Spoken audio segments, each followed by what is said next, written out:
شروع اللہ کا نام لے کر جو بڑا مہربان نہایت رحم والا ہے۔ اے نبی صلی اللہ علیہ وآلہ وسلم، اپنے پروردگار کا نام لے کر پڑھو جس نے تمام کائنات کو پیدا کیا، جس نے انسان کو خون کی پھٹکی سے بنایا۔ پڑھو اور تمہارا پروردگار بڑا کریم ہے، جس نے قلم کے ذریعے سے علم سکھایا اور انسان کو وہ باتیں سکھائیں جن کا اس کو علم نہ تھا، مگر انسان سرکش ہو جاتا ہے اس بنا پر کہ وہ اپنے آپ کو بے نیاز سمجھتا ہے۔ کچھ شک نہیں کہ سب کو تمہارے پروردگار ہی کی طرف لوٹ کر جانا ہے۔ کیا تم نے اس شخص کو دیکھا جو منع کرتا ہے، یعنی ایک بندے کو جب وہ نماز پڑھنے لگتا ہے؟ بھلا دیکھو تو اگر یہ راہ راست پر ہو یا پرہیزگاری کا حکم کرے تو منع کرنا کیسا؟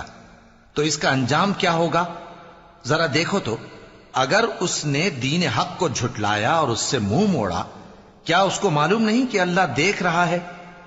دیکھو اگر وہ باز نہ آئے گا تو ہم اس کی پیشانی کے بال پکڑ کر گھسیٹیں گے، یعنی اس جھوٹے خطا کار کی پیشانی کے بال، تو وہ اپنے یاران مجلس کو بلا لے، ہم بھی دوزخ کے فرشتوں کو بلائیں گے۔ دیکھو اس کا کہا نہ ماننا اور سجدہ کرنا اور اللہ کا قرب حاصل کرتے رہنا۔